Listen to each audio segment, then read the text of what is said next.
afternoon, everyone, and welcome to this fourth session of the seminar series on Catherine Malabou's destructive plasticity. And this is actually the first session in which destructive plasticity, strictly speaking, will be tackled. That will be the case also for session 5 and session 6. And I can think of no better way of starting talking about destructive plasticity than by making reference to an anecdote that is frequently mentioned in this regard, and that in fact Catherine Malabou also mentions in quite a few of her writings, namely the story of Phineas Gage, which and yeah, I will quote verbatim from Malabou, the relevant quote from, I think, Antonio Damasio. Yeah, from Damasio in the Descartes' Error, outlining Gage's case. So, in the 1840s, an unfortunate man by the name of Phineas Gage was laying railway tracks in the Midwestern United States. He was pressing down a charge of dynamite into a rock formation using a tamping rod when the charge suddenly exploded. This caused the tamping rod to shoot through his head from underneath his cheekbone into the frontal lobe of his brain and out through the top of his skull. Partly because the rod passed through so rapidly, probably cauterizing the tissue on its way, the damage to Gage's brain was not very widespread. Only a relatively small area of frontal tissue was affected. Gage did not even lose consciousness, and he made a rapid physical recovery. His physician, however, reported some interesting changes when he published the case in a local medical journal a few years after the incident. Dr. Harlow noted that despite the good physical recovery and the relatively small extent of the brain injury, his patient was radically changed as a person. His personality was changed. Let's read a passage from Dr. Harlow's report. Quote, "He is fitful, irreverent, indulging at times in the grossest profanity, which was not previously his custom, manifesting but little deference for his fellows. In this regard, his mind was radically changed, so decidedly that his friends and acquaintances said that he was no longer Gage." End quote. So this is essentially, in a nutshell, what destructive plasticity is about. Malabou distinguishes two kinds of plasticity, two being, again, two kinds of plasticity through and through. Roughly, one is positive and the other negative, so to speak. One would be creative plasticity and the other would be destructive plasticity. Like the positive one is the one that we outlined in the last session, essentially last week, namely the dialectical interplay between tendency toward homeostasis of the on the off and in the brain and the external perturbances, the disturbances offered by the external stimuli.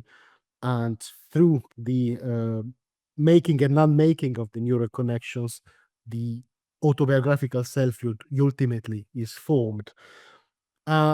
Destructive plasticity essentially consists in brain lesion, brain damages, or those kind of disconnections that, as usual, do give rise to some other connection, but then the kind of connection that is being formed has no linkage, has no relation to the connections that were there before. And correspondingly, the new personality coming out of these new connections has nothing to do whatsoever with the former personality before of these lesions or before of these damages. So essentially, it entails the creation of an entirely different person through this kind of brain damage. One that still keeps the basic faculties of like speaking, reasoning, listening, and so on and so forth, but that personality-wise is an entirely different subject. Now, the key point here, which Malabou makes clear also in the readings that were assigned for this session, this is a change of form that corresponds to a change of being. Cases that it is a plasticity is thinkable in which the form is changed without being changed in its wake. And that is the creative plasticity, the first positive kind of plasticity. The example that Malabou makes at the beginning of Ontology of the Accident is Ovid Metamorphosis, in which characters like Proteus or Metis do change form, they change shape, but they do so from within a range of possible changes that all have to do more or less with the way that these characters are. So the way that the characters are dictates a range of possible changes, and so the changes that take place happen within this range, so that the being of these characters is never contradicted. What we have here in destructive plasticity is a change of form, which also means, as we have seen in the last session, a change in the set of connections of neurons. There is a change of form, which it is a change of being altogether, no less. And so in destructive plasticity, form and being are not dissociable. They change one along with the other. So what Malabou is interested in is essentially the philosophical consequences that we must draw from these neurobiological facts, these possibilities that are ingrained in the way that our neurobiological system works. And here the focus is on two of these consequences, and Malabou focuses on two broader philosophical consequences, especially. First consequence is that destructive plasticity is not shapeless. So there still is a form. When a certain set of connections undergoes disconnection, another connection is created. When the form is destroyed, another form is created. Again, a form which is different from the previous one, corresponding to a different being altogether from the previous one. Still, after destructive plasticity, we do not have the shapeless. After these brain lesions, we do not have the shapeless. We do not have the formless, but we have another form. Again, one with no relation to the one that preceded. And when Malabou goes into this, her target is especially Freud, in the sense that one thing that she reproaches Freud with is that, on the one hand, Freud did provide a kind of massive contribution toward the theorization of destructive plasticity through the death drive. I mean, obviously, the death drive is something that resembles destructive plasticity a great deal. However, the death drive classically conceived is something like, again, I'm sticking here to the textbook formulation or something, to the very traditional way of meaning and of intending the death drive, compulsion, some kind of compulsion to repeat, which would manifest some kind of tendency to return to the inorganic, again, in the simplified form. Now, according to Malabou, the inorganic, which should be the target, the aim of the return underlies the death drive, is something like matter, or in any ways, or anyway, something like matter as distinguished from form.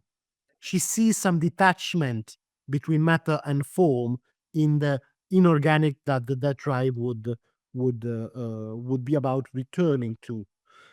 Whereas for Malabou, the aim, the goal, the destination of destructive plasticity is another form through and through, not something like matter as separated and distinguished from form.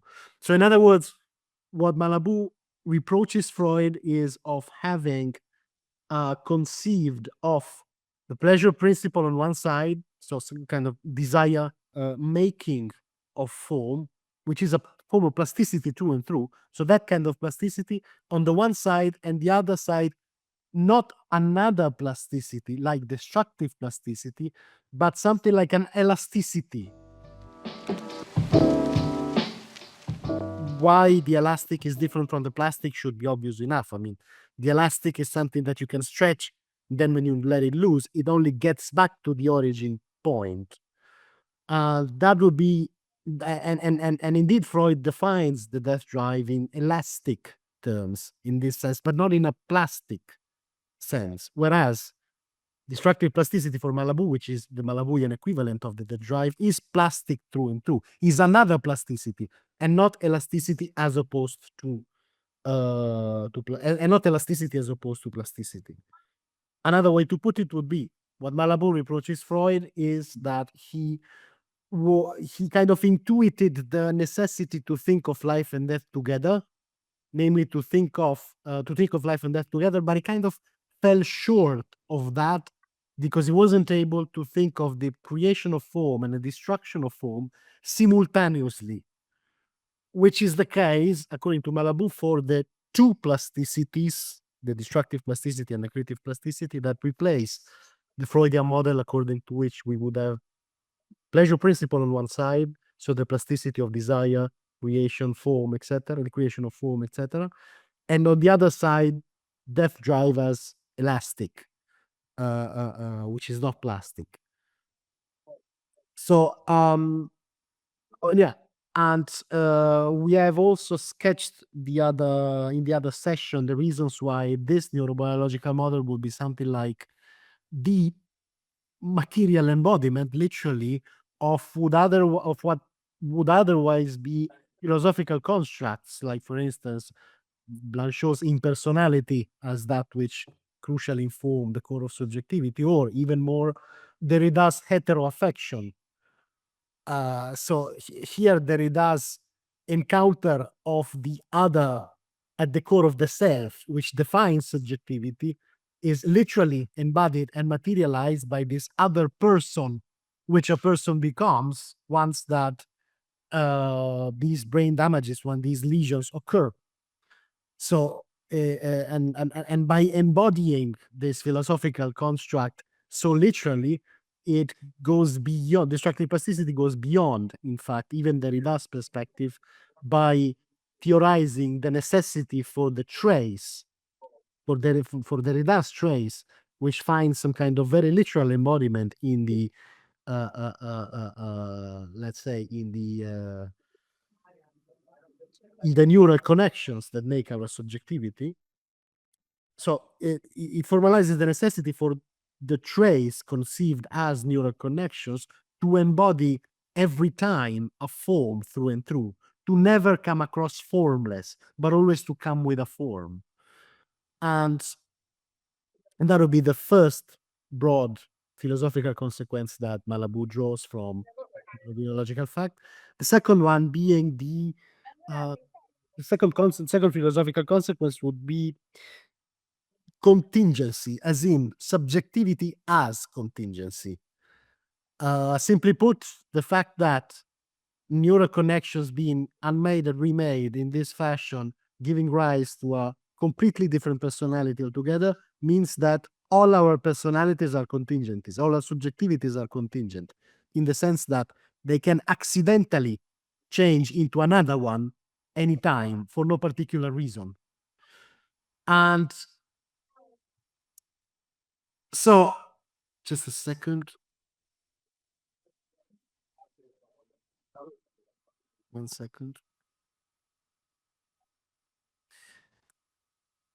And this is, of course, a big deal for a philosopher who has started as a Hegelian and has kept being a Hegelian through and through. So, as a Hegelian, one would be tempted, to the very least, to range subjectivity under necessity, but no. Malabou maintains that there is no real contradiction between neurobiology that tells us that subjectivity is essentially contingent and the Hegelian perspective. Um, Again, here, Freud is kind of the target, or Freudian psychoanalysis is the target in this assumption, because what like what is lost in this assumption, what is lost in the complete contingency that subjectivity is reduced to, is the possibility for subjectivity to construct a narrative through therapy that can bridge the before and the after of trauma. In other words, there is what is implicitly denied is the possibility for subjectivity to kind of grasp itself through a causal narrative, which could um, imply something like a constant fabric of personality that can be torn by traumas, but can then be re soon resewn together by therapy. Um, and that is because the causality of trauma is contingent through and through, according to this perspective, and remains contingent and external. What is lost is, in other words, the presupposition that there could be something in human subjectivity which underlies essentially human subjectivity as a trauma that has always already happened, that would be awakened whenever an external trauma, little or big, affects subjectivity. This trauma, which has always already happened in a Freudian perspective, being, of course, sexuality, um, as something which the subject cannot completely make sense of. Something of sexuality would still remain obscure before and after, even before and after its discovery or its edible recovering. And so, yeah, what Malabou denies is that there is this kind of trauma that has always already happened, that is waiting to be reawakened whenever an external trauma encounters subjectivity. Against that, she would maintain that the cause of trauma are completely external, completely accidental, and have no relation with any supposed kernel of personality, of subjectivity, which would maintain some kind of continuity across either the traumas and the attempts to overcome to and the attempts to overcome them. Um, just another little second.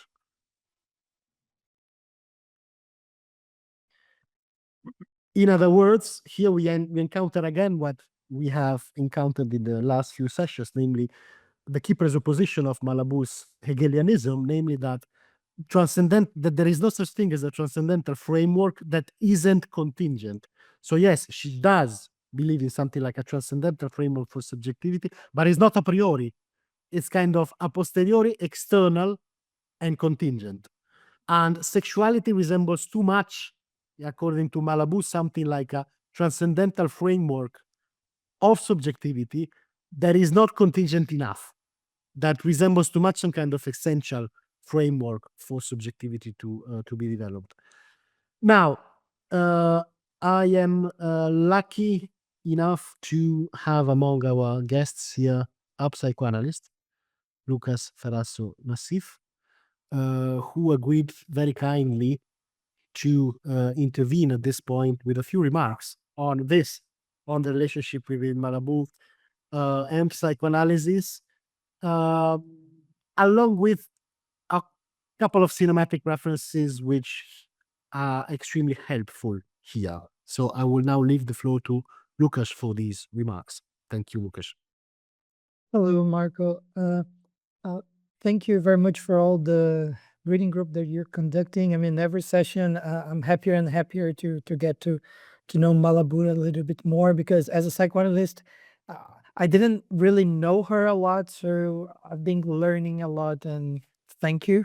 And there's just one thing that comes from the field of psychoanalysis that's very, very different from the field of sciences, is that instead of thinking with like evolution of sciences, psychoanalysis always has to work with this plasticity as transformation. So Malabou is pretty much transforming the theory that Freud is working on. I mean, was working on, and she's still working on the transformation of the psychoanalytic field. But for instance, when we were discussing precisely that the causalities of trauma and the completely accidental part and the contingency, I think she pretty much, in a way, doesn't want to work with the concept of the unconscious. Spell like as Freud defines the unconscious as this immanent thing of the body. So I think this is a pretty much a very important division from her work and the Freudian work, because in a way, especially in the text that we work today and you just brilliantly explained to us, she's refuting the unconscious. which is a clinical problem for me listening, but it's also a very interesting contribution, especially in the parts when she's going to work with plasticity and the eros and thanatos, that Deleuze was also working very well in his book on Sacha Masoch, the presentation of Sacha Masoch. He's pretty much proposing as well this masochistic body that always has to like produce some disruptions and new pathworks like networks. And okay, so that's just my little comment. There is one brilliant text. Last week I asked a question about this, but there's a brilliant text from Maria Torok and Nicolas Abraham that they proposed the concept of the crypt. And Derrida wrote the introduction of this text. I just have the book here if you want to see. It is a book on the Wolfman's case. That is because they proposed a dictionary, so to work with the vocabulary of the Wolfman, and they consider that the crypt, that is this concept that they produce after reading again and again the Wolfman's case, they consider the crypt another unconscious. So it is an unconscious that is not in the Freudian way of seeing the unconscious as something that is pre-existent. It is a new unconscious that a Wolfman would produce, and I think this is very important for us today, working with this articulation of the death drive, because it's brilliant for us to think a little bit with this other unconscious that is the crypt, that is a different unconscious from the Freudian unconscious, but it is still an unconscious, and I think she's pretty much working on that realm after Derrida's reading. And then just this is my comment on the reading today, and coming also from last week's session. I just wanted to maybe you can share the screen with me if you want. Uh, just to show some images of two films from Alain René. She's going to say that Alain René, after Deleuze, is the filmmaker of the brain. And there are two films from Alain René that approach memory and trauma in different ways, but I think it's a very important input for us here on Film and Death. And the first one is the very well-known Hiroshima Mon Amour, that is it's actually based on Marguerite Duras' screenplay. And I just have some pictures. And Hiroshima Mon Amour is about this man and this woman. They don't have names, but they meet in post Second World War Hiroshima, and they talk after meeting and having a night of sex. They talk, and it's a constant talk that we don't really know to which futures they're moving towards. And it's a film that the process of talking triggers all the memories of this woman that never talks about her past. And it's very important here because the man, that is a Japanese man, is from Hiroshima, but the woman is a French woman that is from the city of Nevers. And by talking, we can see all the retrospective of her life. And since they don't have names, they're always actually mentioned as your name is Hiroshima and your name is Nevers. So they are always confined to this space. And I would say that it is a big others space, or like a cultural space of the city that they come from. And maybe we can understand this as a traumatic space that they are always trying to reconstitute. Uh, and the other film that I just want to briefly mention is Je t'aime, je t'aime. That is a film from '68 that uh, René made, and that afterwards there's another Hollywood film that is very much inspired on it. That is The Eternal Sunshine for the Spotless Mind from Gondry, that is written by Kaufman. And in that film, there is a particular aspect that we should maybe work, but we can, of course, keep talking afterwards by like emails or something. That is, there is this technology developed inside of this space here that you can see in the picture that I selected, that a suicidal man is invited to occupy. So they find a person that just tried to commit suicide and ask him to go to his past, by getting inside of this machine that is this space. And he tries to, in a way, solve his problems by going back, but in the end, it doesn't really work because he got lost inside of all his memories and tries to commit suicide again. What is very interesting in that film is that when he goes back to the time present, he doesn't go back inside of the machine. He goes back to the outside, to the courthouse, to the courtyard of that building where the physicians are working. So, and there's something like, just to finish, like my comment on the difference between the two films and also with what Malabou is proposing. I think that this moment when he comes back from the memories where he got lost after trying to commit suicide again, uh, we are dealing more with time than with space. That is a very important remark that Malabou makes as a difference of her thing of the death drive compared to Freud's, because and also compared to Deleuze and Guattari, when they're working with nomadic spaces and war machines of like smooth and striated. For Malabou, time is a very important matter there, much more than space. And in this part of Je t'aime, that is different from Hiroshima, this machine suddenly, it's not the place where the main character goes back. And it's a film that you must watch, and especially if you're able to watch with Hiroshima Mon Amour. I mean, it's brilliant and very important for our discussions. And thank you. That is my participation. Thank you. Thank you very much, Lucas. Yeah, and thank you for having brought the crypt up, because indeed, um, essentially, well, like the real point of Malabou is that the crypt is the brain. Really, there is no real difference for Malabou between brain and crypt, or in other words, the brain is like what the crypt should really be, namely some kind of indistinguishability between inside and outside, which also is something that can be seen very well in the Je t'aime film, which is, let's say, the less Freudian of the two, because the first one, like the Hiroshima Mon Amour is the thing that is kind of still very recognizably Freudian, especially the way that the two characters overcome the reciprocal trauma by talking by one to one another.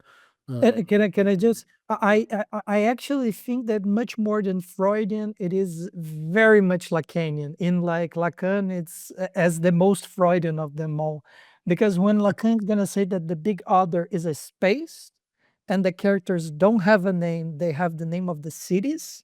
It's I mean it's the it's I mean it's not a metaphorical space, it's a space of language that Marguerite has writing about. And especially she's doing with a pair, the man and the woman, and the sexual relationship. I mean, it's very Lacanian. Yeah, definitely. Thanks again, Lucas, for this. And I probably won't have time to deal with one aspect that, in fact, I should have dealt with in the last session already, namely the crucial, in fact, category of Malabus of the new wounded. I'll try to sketch a little something, but probably I will deal with that in greater detail in the next few sessions. Before getting there, and before getting also to the Q&A session, what I should probably highlight is another key feature of destructive plasticity, which Malabou kind of lets between the lines but needs to be spelled out.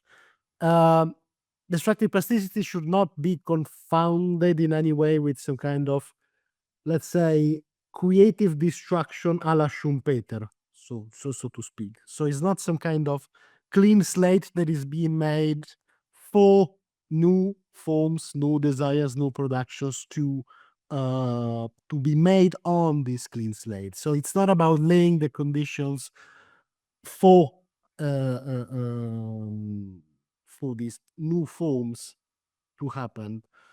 Um, it's something different, and what it ultimately is, what it ultimately comes down in, again, strictly philosophical terms, is something like transcendental subjectivity embodied, in the sense that, once again, the transcendental for Malabou is something that is not a priori, is not something that cannot be attained to the senses, is something out there that can be seen, and they embodied it more than anybody else because they are literally pure form without content. They are the like those people that are kind of indifferent to everything and anybody, including themselves. There are this kind of blank that relate to the external world with some kind of total passivity and indifference and lack of interest, lack of care. So those beings that have been erased by an accidental trauma or brain lesion, brain damage, as we saw in the beginning of this seminar. So those are literally the pure form without content, which subjectivity ultimately is. Or to put it in more Lacanian terms, they embody literally the minimal difference between subjectivity and subjectivity itself, meant as the network of signifiers that constitute subjectivity. So this subjectivity between subjectivity and itself, between subjectivity and itself as network of signifiers, this difference is embodied literally by these subjects, which are essentially nothing but pure form, the pure form of subjectivity, but no content that can be related to their subjectivity. So they are this, as opposed to the clean slate that creative destruction would have it. So it's not creative destruction, but that other more philosophical thing. And I mentioned that also because once again, the target in here in this distinction is Freud, because one of the things that Malabou reproached Freud for is the conceiving of death drive in many ways as some kind of ground zero, enabling then on this ground new desires, new things to happen, new forms using the pleasure principle. So it would be some kind of a break beyond the pleasure principle so that forms that still make sense and use of the pleasure principle would happen in that wake. Would open the floor to question, then I would deal with these more fully in the next few sessions. I saw for a few seconds a hand. One of the readings from this week, Plasticity and Elasticity, the reading on Freud. So Malibu seems to be critical of him for understanding plasticity as an aesthetic category. She says explicitly he kind of denies it, but he treats it that way. She's critical for understanding plasticity as an aesthetic category. She says the plasticity of mental life's an unpicturable state of things. But in the reading last week, which one was this? The Central Power and Crisis. There was a one page where she mentions Renee, is that how you pronounce his name? This filmmaker. She mentions Kubrick as well. And there she says, we find here the poetical and aesthetic force that's fundamental, the fundamental organizing attribute of plasticity. And she mentions its cinematographic function. So my question most broadly is plasticity an aesthetic category? Maybe Marco or Lucas, if you want to try to clarify for me. I think she really makes a distinguish. I mean, she tries to separate arts of time and arts of space, and she pretty much wants us to think with arts of time. I don't know if Marco agrees. And the question is, and that's something that, for instance, Susan Sontag also raises as a question: is cinema an art of time or an art of space? And because she really points out that that place there, it's not that we are dealing with sculptures and painting. We are dealing much more with drama, especially in Je t'aime, Je t'aime, through editing. Is editing an art of time or an art of space? It's a question. I mean, it's a problem actually of the medium that I think it's pretty much raised there, and it's brilliantly looked and problematized here. Yes.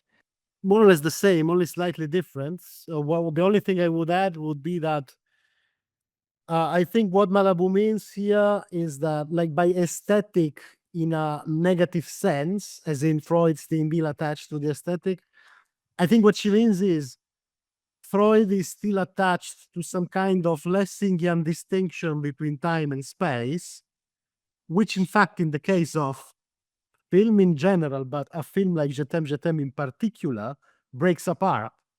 Because from many angles, what a film like Je t'aime, which Malabou directly mentions, by the way, I think in last session's reading, what the film does there is to show an inseparability between time and space, which is the point here. So the point to be taken into account is, on the one side, the aesthetics as still separating separating time and space, or being based on a forceful separation between time and space. This on the one side, which will be Freud's side, and then on the other side, a plasticity, the destructive plasticity way in which time and space are no longer separable. Time and space, and hence also inside and outside, which in Je t'aime are very much thematized as inseparable. If you think of, for instance, as the ending in which the main character is all the time in that crypt slash brain slash machine, and then at the very end he finds himself outside and nobody knows why and how. So yeah, I think that is the distinction. Not the aesthetic as still relying on a distinction between time and space, but another dimension in which time and space are no longer separable, which is very literally what Deleuze describes in his time image, in the second volume of his two volumes of his two tomes work on cinema. Time image, and especially that part of time image that can call itself the cinema of the brain, so Kubrick, René, and so on and so forth, are exactly that. Are the kind of cinema in which more than any other, time and space cannot be separated, and hence also inside and outside. The brain becomes a place. Already in Hiroshima Mon Amour, when the characters are called literally Nevers and in Hiroshima as opposed to their real name, but more and more literally in René's cinema, the brain becomes something spatial. Becomes on the one hand the the place where time is, so to speak, and hence the place where time and space actually are inseparable. This is a question for Lucas because so it isn't immediately apparent for me how Malibu is refuting the unconscious, because once that you mentioned, she doesn't really deal with this category like it would ought to be read, at least. But I don't know how this I guess it has to do with like the reading of the Death Drive, but it wasn't like immediately clear to me how she's, as you say, like refuting the Freud and the unconscious. I think it comes from what Marco was also like highlighting. It is a question of inheritance. It is a question of because Freud is going to define in an outlook of psychoanalysis that is it's a later book in his career. He's going to define S as this vibrating thing, who you have like the phylogenetics circuit working already, and then you find the contingencies of life, but the phylogenetics is already in operation. And I think for Malabou it works differently, isn't it, Marco?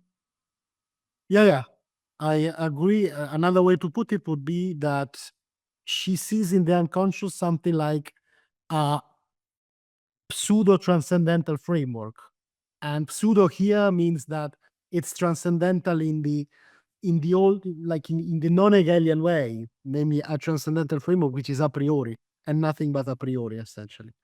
So that's why she tends to refute the those are the bases on which I think she tends to refute the unconscious, as in because she sees it as yet another transcendental framework in the wrong way, in the a priori way and not in the epigenetic way, as it were. You were talking about destructive plasticity as time and space inseparable, but isn't it the same for creative plasticity, where you create the conditions of possibility that also she sees time and space as inseparable, or it changes? This is the condition of plasticity more generally.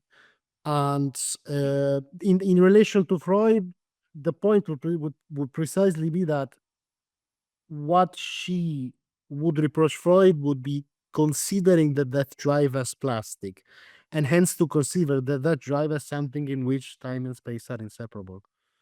So in her view, both are plasticities, both the destructive one and the creative one, and hence as such time and space is for them, for both of them, inseparable.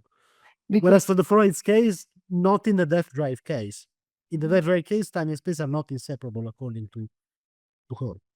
because my interest, my field of interest is basically it's dance, and I use Malabou because dance is defined as a movement in time and space in a way. So the possibility and the idea of plasticity within this time and space, and I kind of like Malibu and what you mentioned, like the less cinema too, because of the idea of like direct time and the possibilities within that time and the temporality. So that's why I was like, yeah, I got like a little bit confused when you said I was on. Yes. No, that applies, I think, in the same ways, in the sense that what this comes down to is this interrelationship between time and space, not only being operative when there is something like an interplay between giving form and taking form, which is creative plasticity, but also when form is destroyed. When form is destroyed, again, this gives rise to another form, which is yet another way of interweaving time and space together. I want to add something from Malabou's one of the latest books, Stop Thief and Anarchism. She defines two kinds of death drive here with a psychoanalyst, Natalie Zaltzman. And she says, as you explained, the death drive is a formless form. I mean, different from Freud's death drive. It is not elastic, as you explained. And she suggests this as a non-governable anarchist subjectivity, but a kind of without the subjectivity kind of subjectivity. A very interesting passage. He takes form of life from Agamben, and then it's Foucault's cynical self, and she suggests as not the a priori, but the test of life. I mean, the experimental attitude of Foucault in life. I want to read an interesting passage from Rancière Partices. The idea of non-governable, the anarchist dimension of politics, Eliot's proof evidence verifications exhibit, it can appear only as memory that is in the future. For example, in Dasein, we take past memory as coming from future. This is Dasein's temporality, but this temporality is very different. And material temporality is the originary thing. I mean, in this kind of acting, living, in this state drive, we are get rid of the design schema, the famous schema, and maybe I can say that we have the capacity to begin or end that thing in front of us. I mean, while moving in space, but we have a different time. I mean, not the subjective time, but this originary time in mind, perhaps not in mind, but as an attitude, perhaps.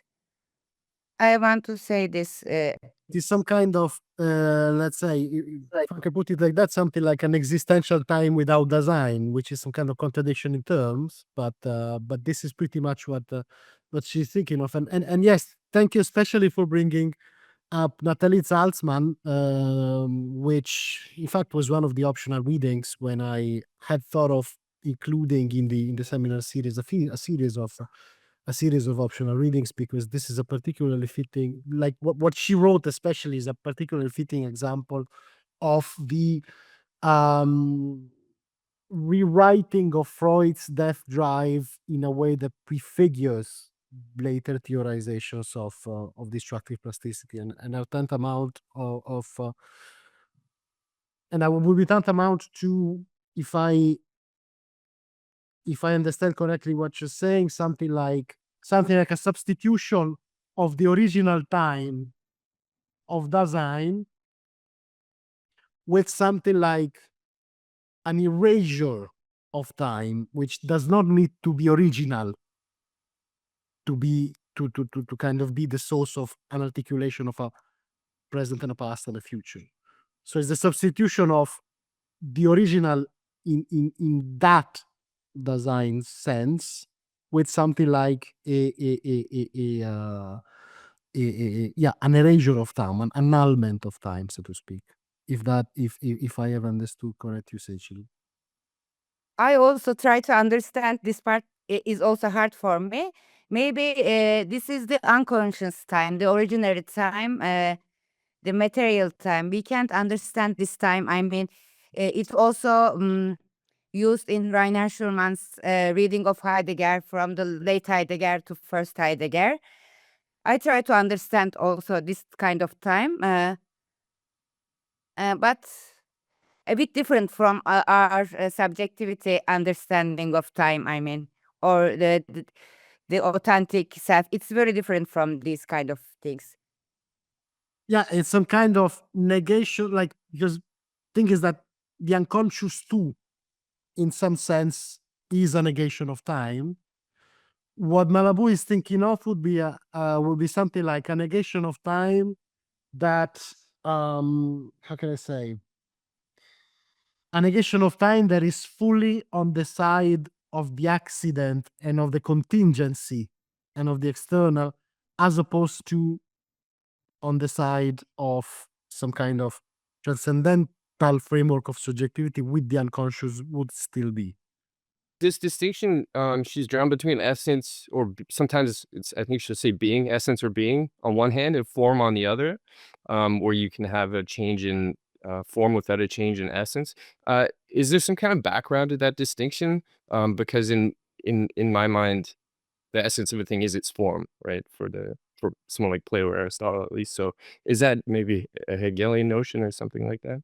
The essence is the form of being, and what Malabou highlights, not necessarily in an unorthodox way, namely in a fairly orthodox way, is that both essence and form change, as in the form of being changes, and especially in the Heidegger change, a book that I haven't taken excerpts from this seminar, but is kind of important in the overall arc of this seminar, especially in the Heidegger change. He highlights what in Heidegger is a being with a capital B that is never there in forms that don't change. So in other words, what she highlights is the fact that the deontological being with a capital being never comes without deontical, and hence can always come through forms that transform themselves. I don't know if that answers your question. So is this a distinction in Heidegger? It's in some passages of Heidegger which she kind of shifts to the foreground more than the others that are more well known, so to speak. So in other words, what she highlights of Heidegger is that in Heidegger himself, there is the potential for being to be to have to be completely obliterated by its coming in the ontic. In other words, the fact that there is no being with a capital B without the being without the capital B with the lowercase b is something that is potentially lurking within Heidegger, except that it's in corners of Heidegger that are not very often looked into, so to speak. And so this kind of transformation-based side of Heidegger is something that is there, according to her, that she brings forward in that book especially, and yeah. Okay. But yeah, what she does insist through and through in lots of her book is that essence for her has nothing to do with stability. Essence has to do with transformation, And this is why essence has to do with form. Essence is the operator of transformation of being, essentially, to put it to put it simply. This is another thing that, for time reason, I wasn't able to squeeze in. Wonder is the key to shift through the 3 stages of subjectivity that Malabou takes from Damasio. So the unconscious proto self, and then the core self, and then the autobiographical self. So yes, wonder is that first moment of opening which leads way to this kind of enhanced forms of interplay between homeostasis and perturbation from external stimuli, that which constitute subjectivity. And this is, and thank you also for bringing this up particularly today, because this is particularly important when it comes to destructive plasticity. In other words, the reason that makes these new wounded subjects, which again I'll talk about in greater detail in the next few weeks, for which are characterized by radical indifference vis-a-vis themselves and everybody else and everything else. So those kind of disaffected, indifferent subject are the transcendental subjectivity embodied, are some kind of embodied form of transcendental subjectivity, pure form without content, because precisely what they lack is first and foremost this kind of wonder. In other words, the reason why they are so important in Malabou's theorization is precisely that they lack wonder, and hence wonder, the presence of wonder makes itself be felt as the key engine of creative plasticity, which is what makes the subject shift from the proto-self to the co-self to the autobiographical self. So that presence of the engine of creative plasticity, which is wonder, is all the more felt when it is not there. And the moment when it is not there is in these subjects that have been changed radically by destructive plasticity, which are these new wounded subject that are incapable precisely of feeling wonder any longer. So there you find the key of creative plasticity in the form of its absence. Does it make sense, Michael? Yes. Can I ask a follow-up question to this? Yes. You think, and this is maybe a much more practical question than theoretical, that this is part of the issue that's going on perhaps with ChatGPT and AI, is that we as a culture ask it questions but don't truly wonder. She gives us the tools, I think, for what you just described in the lack of wonder, as being a notion in which if you know that all the answers are somehow on AI, if you believe all of the answers are there, you no longer wonder. Yeah, I mean, this is yet another way of saying the same thing that I said a few minutes before, namely, if one can picture some kind of all-encompassing meta subject that is the kind of the ultimate network for signifiers to come together, then the only position to occupy for a subject is that of the minimal difference between subjectivity and this kind of subject that encompasses all of subjectivity. But then this position of minimal difference between the two subjectivities is precisely destructive plasticity, or the subjective position of the new wounded. So yeah. Can I just make a very brief comment? Yes, sure. Going back on the topic of metaphysics.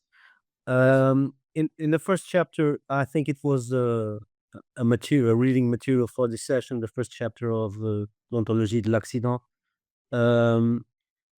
Malabou makes a very strong critique of Western metaphysics based on the distinction of being and time, essentially. But for me, in a reading, there's a very noticeable absence that is Bergson. Because Bergson has in a small text called La Perception du Changement, the notion of transubstantiation, in which he defends there is no being besides transformation itself.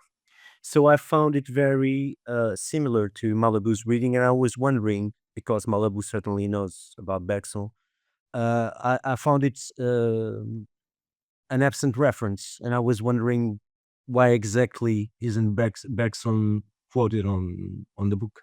Actually, I should double check whether she, which I forgot, but she might quote it in the Heidegger Change, which is the book precisely on this topic. And what Bergson says in this quotation is basically the summary of her book of Heidegger on Heidegger.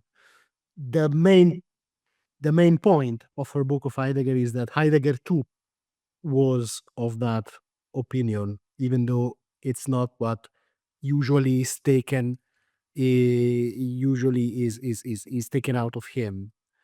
So yeah, no, so yeah, my answer is I should probably double check where she quotes Bergson exactly, or where does she makes reference to Bergson exactly, because it's something that I don't remember right now. I do remember the mention to Bergson regarding something else in the reading for last session, namely when she brought up the references, when she brought up the passages in Bergson where he would talk about the brain as a telephone central exchange system. Yep. So that I remember. I would like to ask you that, do you think, I mean, I know Malabou has worked with the concept of plasticity in relationship with Hegel's master and slave story.